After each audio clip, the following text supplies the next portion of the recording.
জিকর। হ্যাঁ আর্যগর থেকে ও বেরোবো। হ্যাঁ, তো আর বলো এবার। বলছি ওটা হয়েছে কি বলতো, ও 2টো অব্দি পেশেন্ট দেখেছে, ঠিক আছে। রাত্রি পেশেন্ট দুটো? রাত্রি 2টো, ঠিক আছে। আচ্ছা। 2টো অব্দি পেশেন্ট ডেকেছে, দেখে রুমে এসে অনলাইনে অর্ডার করে 4জন বন্ধু মিলে খেয়েছে, ডিনার হুম করেছে। হুম করে ও খুব টায়ার্ড ছিল, যেহেতু 36 ঘন্টা ডিউটি ছিল, হুম টায়ার্ড ছিল। ও কি করেছে, ওই সেমিনার রুমে গিয়ে হুম শুয়ে পড়েছে একটা রেড কালারের ব্ল্যাঙ্কেট ঢাকা দিয়ে। হুম কিন্তু তারপরে মানে সেমিনার রুমে এমনি কি তোমাদের ওরকম সেমিনার রুমে টুমে ঘুমানো হয়? মানে আমি যদিও কোনো আইডিয়া নেই, ওই জন্য জিজ্ঞেস করছি। না, এবার একটা রেসিডেন্টের ডক্টর রুমস থাকে, আচ্ছা। বুঝতে পেরেছিস, তারপরেও সেমিনার থাকে। এবার হুম। সেমিনারে একটা বেড থাকে, আর আচ্ছা ডক্টরস রুমে 2টো 3টে যেরকম বড় ঘর হবে সেরকম বেড পাতা থাকে। আচ্ছা আচ্ছা। মেনলি ডক্টরস রুমে শোয়ার কথা, ঠিক আছে। হুম হয়েছিল কি, ওকে বডিটা পাওয়া গেছে সেমিনার রুমে, হুম কিন্তু ঘুমাচ্ছিল ডক্টরস রুমে। যে রুমটা তোর এখন ভাঙা হয়েছে, দেখেছিস রুমটা ভেঙেছে, হুম হুম হুম হুম একটা ভিডিও ঠিক দেখছিলাম। বাথরুমের পাশেই, হুম ঠিক আছে, মানে বাথরুমটাকে অজুহাত দিয়ে হুম ওই রুমের দেয়ালটা ভেঙে দিয়েছে। অ্যাকচুয়াল কাণ্ডটা ঘটেছে তোর ইয়েতে, ওই রুমটার ভেতরে, ডক্টর রুমে। ডক্টরস রুমে। ডক্টরস রুমে ঘটনাটা ঘটেছে, ওই বডিটাকে তো ডক্টর ধস্তাধস্তি। রুমে ওই দিন আর কেউ ছিল না, খালি মানে অনলি ওই দিদিটাই ঘুমোচ্ছিল?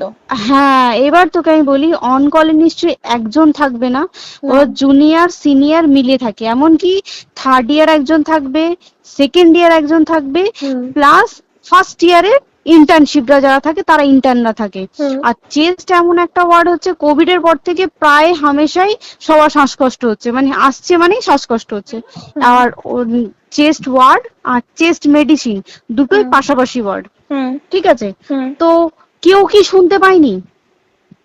কেউ শুনতে পায়নি। হ্যাঁ, ওটাই তো আমি ওই দিনকে ওটাই ভাবছিলাম এবার যে। দেখ, ধস্তাধস্তি করাতে একটা নিশ্চয়ই চিৎকার হয়, একটা ভাইলেন্ট হয়, হুম হুম বুঝতে পেরেছিস। হুম তারপরে আবার কি, যে 4জন ওর সাথে খেয়েছে তারা কোথায়, তারা কেন মিডিয়ার সামনে আসছে না? হুম তাই ঠিকই তো, তো। তারা কেন আসছে না? তোমার ওই দিন ডিউটি ছিল না রাতে? ওই দিনকে আমি নাইটে ডিউটি করছিলাম, আচ্ছা। আমি নাইটে ডিউটি করে এসেছি, আমার লাস্ট নাইট ছিল। তো হুম আমার তো 3 দিন নাইট থাকে, তিন হুম দিন নাইট থাকার পর লাস্ট নাইট ছিল, লাস্ট নাইটের পর বুধবার আমার লাস্ট নাইট, বুধবার রাতে ঘটনাটা ঘটেছে। হুম আমি বাড়িতে এসেছি, রীতিমতো বাড়িতে এসে শুয়ে পড়েছি। 3টের সময় আমার কাছে ফোন এসছে যে সবাইকে ডেকে পাঠিয়েছে, ইমিডিয়েট আয়। হুম। তখন গিয়ে দেখি আরজি করে এই অবস্থা, পুরো গোটা হাসপাতালকে ডেকে পাঠিয়েছিল। গিয়ে দেখি পুলিশ ছয়লা, মানে, আর ওকে যেভাবে, আমি তো বডিটা দেখেছি রে, মানে আমাদের হুম এখনো পর্যন্ত চোখ থেকে নামছে না। রীতিমতো মনে হচ্ছে মেয়েটা যেন আমাদের পাশে পাশে ঘুরছে, হুম একদম হুম হুম এরকম, মানে মানে অদৃশ্যমান, মানে আমরা এরকম ভাবতে পারছি না যে এরকম ভূত হুম থাকে বা একটা স্পিরিট থাকে বা কিছু। এখন আমরা বুঝতে পারছি না, ওর আত্মাটা এখনো ঘুরছে আমাদের আশেপাশে।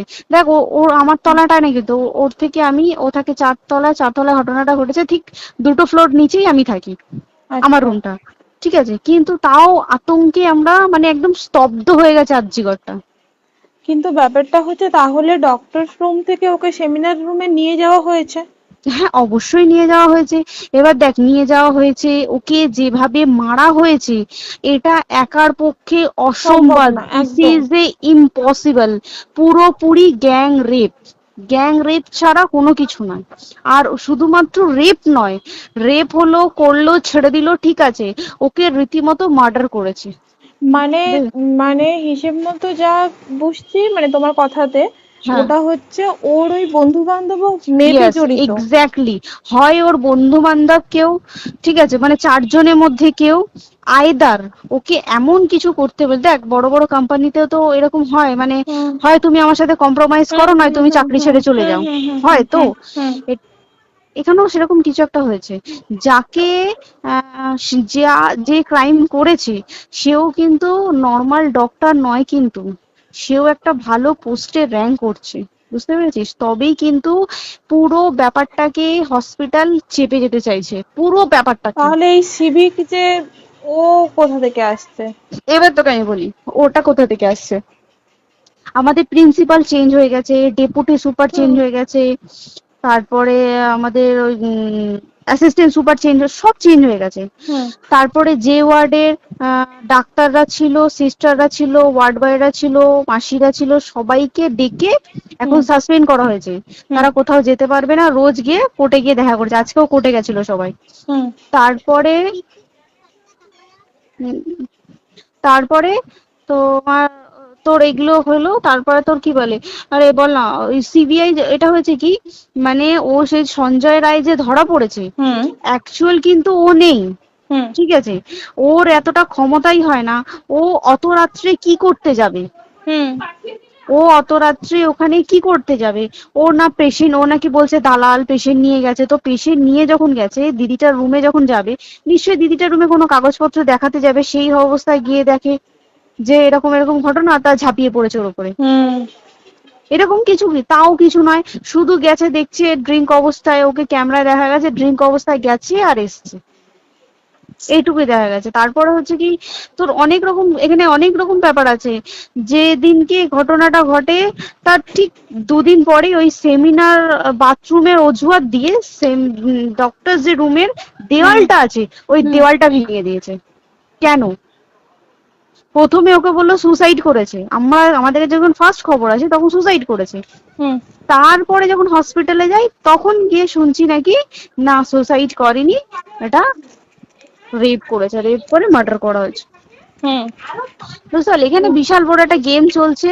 এবার আর যে ওর উপর কি রাগ ছিল মানে? হ্যাঁ হ্যাঁ হ্যাঁ হ্যাঁ হ্যাঁ হ্যাঁ একদম আমি তোকে কি বললাম, শোন, তুই যদি কারোর সাথে কম্প্রোমাইজ করি তাহলে তোর পোস্ট হুম বাড়বে, হুম হুম তুই হুম কারোর সাথে কম্প্রোমাইজ করবি না তোকে মার্ডার করে দেবে। মানে মানে ওরকম টাইপের কিছু বলছো তো? এরকমই টাইপের কিছু একটা ছিল।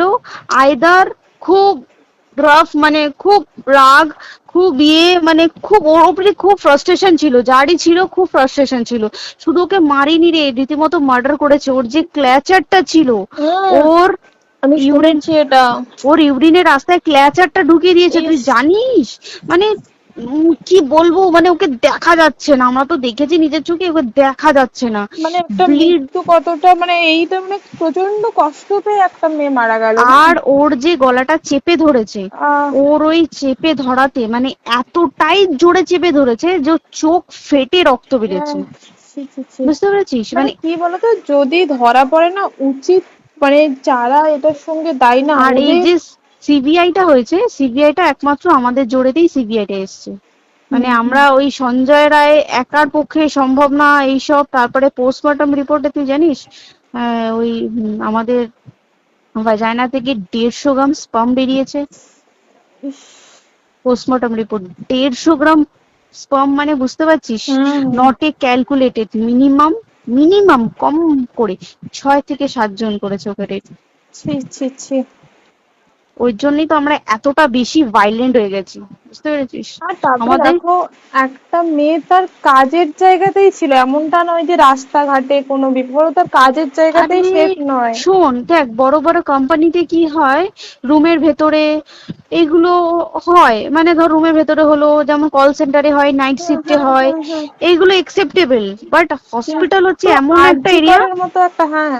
আরজি কর বলে না, যে কোনো হাসপাতালে কেউ যদি স্ব ইচ্ছায় কারোর সাথে রিলেশনশিপে গিয়ে করতে চায় সেটা আলাদা জিনিস কিন্তু, হুম ঠিক আছে, হুম কিন্তু কেউ কারো বিরুদ্ধে এইভাবে করতে পারে না রে, তুই জানিস না? মানে ওয়ার্ডে দেখ, কম বেশি আমরা সবাই ঘুমাই, কম বেশি আমরা হুম সবাই জেগে হুম। থাকি, জেগে তো থাকি, তাতে কি কেউ শুনতে পায়নি? তার কি একদম সেটাই। ভাইলেন্স ছিল না? যদি কেউ না শুনতে পারে তাহলে ওর খাবারে কেউ কিছু মিশিয়েছিল, হুম তাই কি না? হুম হুম সেটাও পোস্টমর্টম রিপোর্টে মানে লিক করছে না, যে কেন খাবার খাবার ও তো খাবারটা খেয়েছিল, সেটা তো নিশ্চয়ই পেটেই ছিল, পেট থেকে তো হুম বমি করে বের করে দেন, সেটা তো ফরেনসিক রিপোর্টে কিছু বলবে। হুম আর তুই জানিস না, দেনার দেন মানে ধর পোস্টমর্টম রিপোর্ট আসতে 3 দিন সময় লাগে, হুম ও যেদিনকে মরেছে ঠিক তার পরের দিনকে বিকালবেলা পোস্টমর্টম রিপোর্ট বার করে দিয়েছে, মানে বডি বার করো আর পোড়াও, হুম 10 সেকেন্ডের মধ্যে ওর বাড়িতে নিয়ে গেছে, তারপরে বডি পুড়িয়ে দিয়েছে। মানে কি বলবো, হসপিটাল, মমতা ব্যানার্জি, সবাই মানে তৃণমূল প্রত্যেক সবাই হুম এটাকে পুরোটাই কেসটাকে চাপা দিতে চাইছে, পুরোটা পুরোটা। তবে তুই ভাব, যে মানুষটাকে এত ক্ষতবিক্ষত ভাবে মেরেছে, তাকে অভিষেক ব্যানার রেপ কি কলকাতায় প্রথম হলো? নয়, হুম। বিভিন্ন জায়গায় বিভিন্ন ভাবে রেপ হয়েছে। হুম ধরা পড়েছে, ফাঁসি হ্যাঁ হয়েছে কি জেল হয়েছে। হুম অভিষেক বন্দ্যোপাধ্যায় কেন বললো জাস্ট এইট তোর কি বলে এনকাউন্টার করতে? মানে কি সঞ্জয়কে যদি এনকাউন্টার করে পুরো কেসটা চাপা পড়ে পুরো যাবে, কেসটা চাপা পড়ে যাবে একদম। স্টুডেন্টরা ঠান্ডা হয়ে যাবে, হুম। আর আমরা সেটা মানবো না, আমরা সেটা হতেই দেব না। তাতে যদি চাকরি মানে আরজিকরটাকে সিল করতে হয় তাতেও আমরা রাজি আছি, সিল করে দেওয়া হোক আরজিকর, সিল করে দেবে মনে হচ্ছে যদি ঠিকঠাক ভাবে। এবার ওই জন্য আমাদের দাবিতে সিবিআই এসছে। এবার তুই একটা কথা বল, যখন দেখতে পাচ্ছে মমতা ব্যানার্জি যে কলকাতা পুলিশ আমাদের জন্য কিছু করতে পারছে না, আমরা কিছু মানতে পারছি না, 7 দিন ধরে বার করতে পারছে না, হুম তাহলে সেটা 2-3 দিনের মধ্যে কেন হ্যান্ড ওভার করে দিল না? হুম তাই তো। তাই কি না? তারপরে দেখ পিডব্লিউডি একটা লো পোস্টের মানুষ, মানে যারা ভাঙচুর করে, মানে সিমেন্টের যারা কাজ করে তাদেরকে পিডব্লিউডি বলে। হুম এবার পিডব্লিউডির নিশ্চয়ই হায়ার অথরিটি থেকে অর্ডার এসছে তবেই ওরা গিয়ে ভেঙেছে। ওরা হুম নিশ্চয়ই পাগল নয় দুম করে গিয়ে কোনো গভর্নমেন্ট প্রপার্টি ভেঙে দেবে। হুম অর্ডারটা কে পাস করলো যে এখনই চেস্ট ওয়ার্ডটাকে ভাঙতে হলো? সিবিআই আসা পর্যন্ত অপেক্ষা করতে পারতো। কারণ আজকে অত বড় বিক্ষোভ হবার কারণ কি হচ্ছে? একটাই কারণ, যে মেয়েটি মারা গেছে ঠিক আছে, কিন্তু তাকে এত বেশি মলেস্ট করে, এত বেশি রেপ করে বা বেশি ওকে মেরেছে, তার কি কোনো প্রতিবাদ নেই? তুই কোথায় সেফ পাবি তুই আমাকে বল? তুই ধর চাকরি ছেড়ে, আজকের সরকারি চাকরি ছেড়ে তুই প্রাইভেটে যাই, প্রাইভেটেও তো তাই একই কোথাও না, অবস্থা, একদম একদম। প্রাইভেটেও একই অবস্থা। তুই কোনো চায়ের দোকান খুলে বসবি, অনার্সশিপে তুই বসলেও তাও এসে তো হাজার ছেলেরা থাকে, হুম হাজার ছেলেরা টিজ করে, তুই কোথায় কি করবি? তাহলে আমাদের সেফটি কোথায়? আমাদের মুখ্যমন্ত্রী মমতা ব্যানার্জি সে একটা লেডি হয়ে তাহলে আমাদের কি সেফটি দিয়েছে? আমাদের কি লক্ষ্মী ভান্ডার দিলে this is a problem solve? পুরো মাসের আমাদের কি সব খরচা চলে যায় লক্ষ্মী ভান্ডারে? জানি না, আই ডোন্ট নো। মানে আমরা প্রচুর ক্ষেপে আছি, প্রচুর। মানে এর বিচার না চাওয়া পর্যন্ত হ্যাঁ, তুই ঠিকই তো। ভেবে চল কি এটা সলভ হবে না। আমরা মানে বিচার আমি নিয়ে আমি কথা বলবো। 2 দিন ধরেই ভাবছিলাম তোমাকে ফোন করবো, কিন্তু মানে এটা ওটাতে হয়ে উঠছে না। আর তোমাকে তো আমি ওই দিন রাতেই হোয়াটসঅ্যাপ করলাম না, হ্যাঁ হ্যাঁ এবার হ্যাঁ তখনই না আমি ব্যাপারটা অতটা বুঝতে পারিনি। আর আমার তার পরের দিনই ভোরবেলা ডিউটি, তা হ্যাঁ, আমি খুব তারপর সাবধানে থাকিস রে, আর খুব বলো না, সাবধানে না না। থাকিস। হ্যাঁ তাই তো, এখন মানে আর তোমরাও সাবধানে থাকো সবাই। কি বলবো বল, কিছু বলার নেই। দেখ আমাদের মধ্যবিত্ত মানুষরা, আমাদের চাকরি করে খেতেই হবে, সোজা কথা। একদম একদম। তাই কিনা বল? বাবা এত হুম, পুঁজি নেই যে বসে অত বসে খাবো, ঠিক আর আছে? সেই মেন্টালিটিও নেই, পুঁজি হ্যাঁ যদিও থাকে মেন্টালিটিও নেই হ্যাঁ, যে এবার বাবার তুই, পুঁজিতে খাবে। এবার একটা কথা তুই বল, চাকরিটা কোথায় গিয়ে করবো তুই একটা বল? কোন সেটাই। স্টেটে গিয়ে চাকরি করবো তুই আমাকে বল? ওই যেমন, মানে এটা হয়তো আমার মা যেমন বাড়িতে থেকে 7টার মধ্যে ঢুকে যাও, দিদিকে তো ধরো অনেক রাত অব্দি 9টা, 9:30, 10টা অব্দি ল্যাবে থাকতেই হয় না। এবার তুই কি করবি কি বল, কি করবে করবি? বলো তো, এখন কিছু নেই। করার আছে? দেখ ল্যাবেও তো সব ছেলেরা আছে, ছেলে হ্যাঁ আছে মেয়ে আছে। তুই একদম। কাকে বারণ করবি, তুই কাকে বিশ্বাস করবি তুই বল? তুই ধর কলিগদের সাথে খেতে বসেছিস, ঠিক আছে, তোর টিফিনটা যদি কেউ চাইলো তুই তাকে না দিয়ে পারবি? না একদমই। আর কার মনে যে কি আছে সেটাই তো খুব কি বলবি সমস্যা। বল? এবার তুই বল খাবারটা যে খাবি, তোর টিফিন কেউ চাইলো বা তোকে যদি কেউ বললো কি একটু একটু খা, যেমন আমরা শেয়ারে হয় স্কুলে হ্যাঁ যেটা আমাদের আমাদেরও শিখে হয়, এসেছি, যেটা হ্যাঁ স্বাভাবিক, এটা সবারই এটা তো হয়। স্বাভাবিক। তুই বল তাতে যদি এরকম অবস্থা হয় তাহলে কি করবে মানুষ, তুই আমাকে বল? আজকেও তো তাই আমাদের দেখ না, 11টা থেকে আমাদের তোর ক্যান্ডেল দিয়ে হোয়াইট ড্রেস হুম। পরে সব শ্যামবাজারে একতা হবে। এখন আবার বৃষ্টি শুরু হয়েছে, কে জানে বৃষ্টি, কি প্রচুর বৃষ্টি শুরু হলো। কি হুম, হবে জানি না আমি। ঠিক আছে গো, টাটা। হ্যাঁ হুম চল টাটা। হুম হুম হুম।